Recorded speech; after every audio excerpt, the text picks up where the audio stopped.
Bonjour, nous continuons cette vidéo que nous avons commencée sur la grâce illimitée ou limitée. Comprenons bien une chose, c'est que Jésus-Christ a tout accompli, nous l'avons dit précédemment. Nous ne sommes plus sur terre, nous ne sommes pas sur terre pour produire, pour réussir. Jésus-Christ a réussi pour nous. Il a produit pour nous et c'est lui qui contrôle tout. Nous sommes sur terre parce que théoriquement, nous venons de découvrir que un Dieu merveilleux a décidé de nous libérer. Il a décidé de nous soulager. Galates 5.1 nous dit que nous avons été affranchis pour la liberté.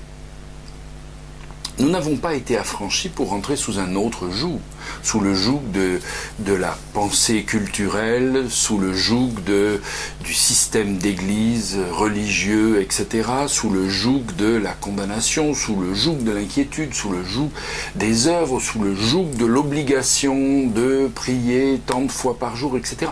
Nous avons été affranchis pour la liberté.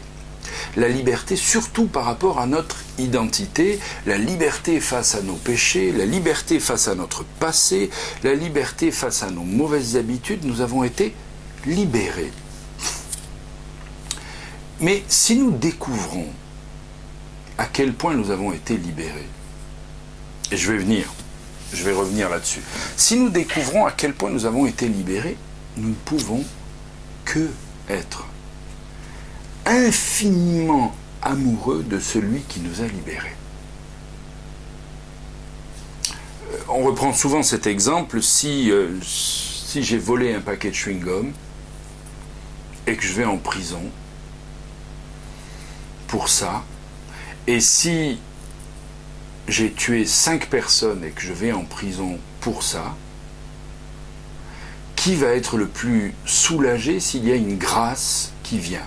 Une grâce législative qui vient et qui dit « alors tous les prisonniers sont libérés ». Celui qui aura été libéré du vol du paquet de chewing-gum, qui devait faire 3 semaines ou 2 semaines ou 1 semaine, j'en sais rien, peu importe la loi, et encore s'il va en prison pour du paquet de chewing-gum, sera reconnaissant, soulagé, sans plus. Mais celui qui a tué 5 personnes, et qui sera gracié, et qui devait faire 30 ans, ou peut-être à vie, lui sera encore plus reconnaissant. La reconnaissance, elle vient du fait qu'on ait réalisé le cadeau qu'on a reçu.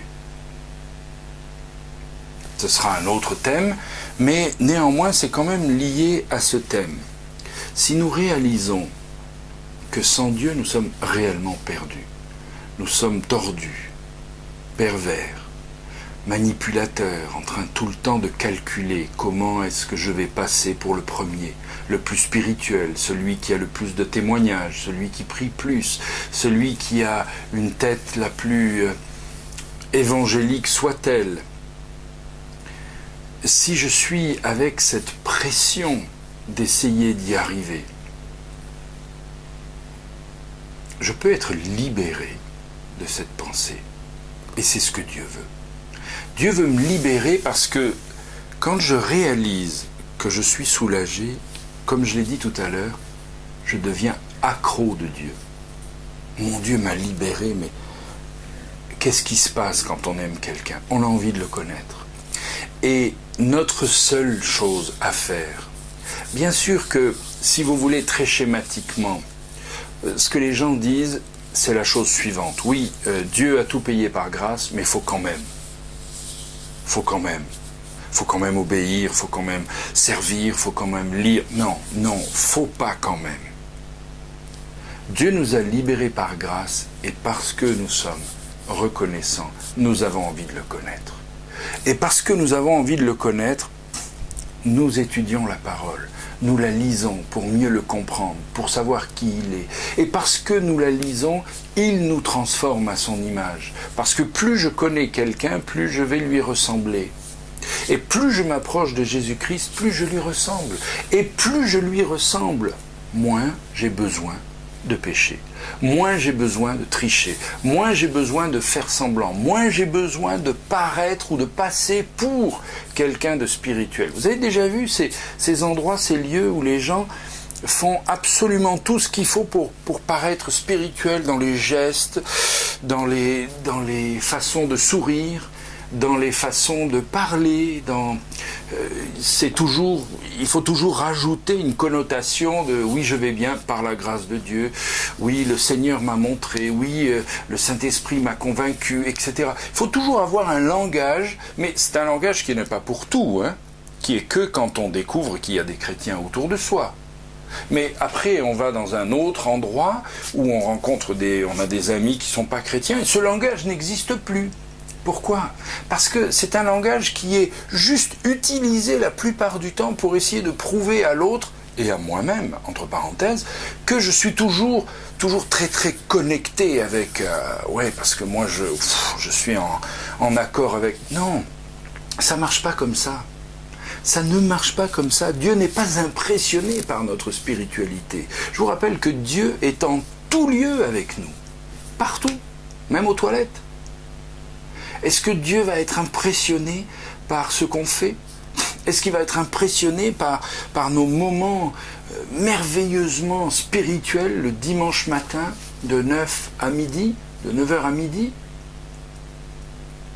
Mais s'il est impressionné à ce moment-là, peut-être qu'il le sera moins quand il pénètre mes pensées et qu'il voit que mes pensées sont en crise de jalousie parce que telle et telle personne était sur l'estrade et que moi je n'y étais pas. Peut-être qu'il va être un peu moins impressionné si il découvre dans mes pensées des moments de convoitise terribles. Peut-être qu'il sera moins impressionné s'il découvre à quel point je pense à moi en priorité avant ceux qui sont autour de moi, etc., etc. La vérité est là pour nous faire réaliser que la grâce est vraiment imméritée. Comprenez-vous cette phrase ? La vérité, elle vient faire la lumière sur ma nature. Ma nature est effrayante. Ça veut dire que si Dieu continue de s'intéresser à moi malgré ma nature, chapeau, bravo. Alors là, Dieu, ça c'est extraordinaire. Soit Dieu est généreux, c'est-à-dire un peu négligent, il supporte des gars comme moi, soit Dieu voit Christ en moi, même si Christ est embryonnaire dans la réactivité de ma vie. Comprenez-vous ? En réalité, ce qui se passe, c'est que la nouvelle nature, la nouvelle vie a été plantée en moi et elle va grandir. Pour qu'elle grandisse, je vais l'arroser. Je vais commencer de découvrir qui est mon Dieu, le comprendre, le lire, l'étudier, pour voir qui il est. Je ne peux pas faire semblant, ou je ne peux pas vite apprendre par cœur, inverser, et puis le pratiquer tout de suite, alors que mon cœur n'en a ni envie, ni la capacité, et quelquefois juste pas la mémoire. Donc, ça va prendre du temps. Ça va prendre du temps pour que je change mes habitudes. Alors, je reviens sur notre question initiale. Mais où est la limite ? Il n'y a pas de limite. Ça ne change rien. Aujourd'hui, vous pouvez être le pire des pécheurs, mais si votre âme a été donnée à Christ, vous avez besoin de pécher parce que votre chair est fragile, parce que votre chair est forte, parce que votre chair réclame, parce que votre chair a pris des habitudes. Mais vous êtes l'enfant de Dieu, chéri, quand même. Ça ne change rien. Sinon, ça veut dire que Lot ne serait pas sauvé, ça veut dire qu'Abraham ne serait pas sauvé, que Moïse ne serait pas sauvé, que David ne serait pas sauvé, ça veut dire que Salomon et les apôtres, personne ne serait sauvé dans la Bible. S'il fallait réussir, s'il fallait avoir un parcours sans faute. Notre Dieu comprend notre faiblesse. Et nous sommes en train de travailler à notre faiblesse, non pas de nous condamner. Et c'est pourquoi nous ne pouvons pas regarder les autres chrétiens en exigeant un standard, en exigeant une réussite ou une capacité. C'est pas possible. Et entre parenthèses, quand je dis ça, nous ne pouvons pas nous regarder en nous évaluant, en étant, comme certains me disent récemment, il y avait longtemps que j'étais complètement à côté, que je ne lisais plus ma Bible, que je ne priais pas. Je sais que le Seigneur était probablement déçu et que... Mais non, mon frère, ma sœur, c'est pas le Seigneur qui était déçu de toi, c'est toi qui étais déçu de toi. Tu étais déçu parce que tu avais fixé un standard et tu fixes un standard de ce que devrait être un bon chrétien. Mais peut-être que le Seigneur était justement pour une fois hyper content de toi. Pourquoi? Je vous explique. Parce que enfin tu étais toi-même.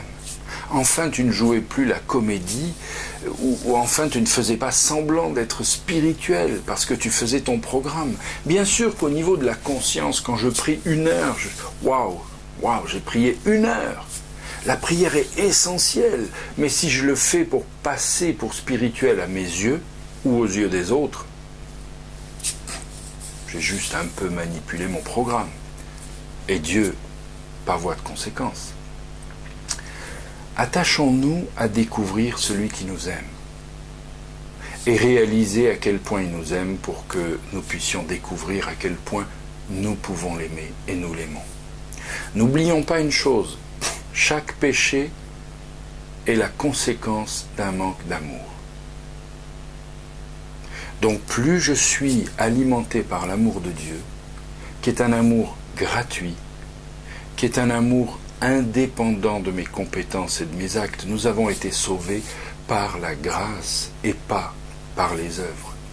Donc si nous sommes sauvés par la grâce, nous sommes au bénéfice d'une faveur qui ne peut pas se mériter. Vous ne pouvez pas prier 1000 ans pour mériter plus que celui qui n'a pas prié. Vous allez dire, mais c'est injuste. Oui, la grâce est injuste selon le gouvernement humain, mental et religieux. La grâce est en opposition à la religion. La religion, elle veut que les bons soient applaudis et que les mauvais soient condamnés. Alors que la parole de Dieu, elle veut que ceux qui sont enfants de Dieu soient chéris. Et que ceux qui ne sont pas enfants de Dieu ont choisi de vivre selon leurs propres règles. Mais quand on est enfant de Dieu, on a choisi d'être aimé parce que nous sommes enfants de Dieu, parce que c'est notre état et pas notre fonction. N'est-ce pas une bonne nouvelle? Je vous encourage à vous accrocher à la grâce, à l'étudier, à la découvrir. Mais sachez une chose, c'est que obligatoirement, ça va être un casse-tête de la comprendre. On ne la comprend pas en une fois, on ne la comprend pas en 1000 fois. On l'étudiera toute notre vie, cette grâce infinie, cette faveur imméritée. Attendez-vous à être surpris, à ce qu'elle dépasse toute chose, et à ce que vous puissiez toujours revenir à Dieu, quoi qu'il arrive. Soon and very soon, my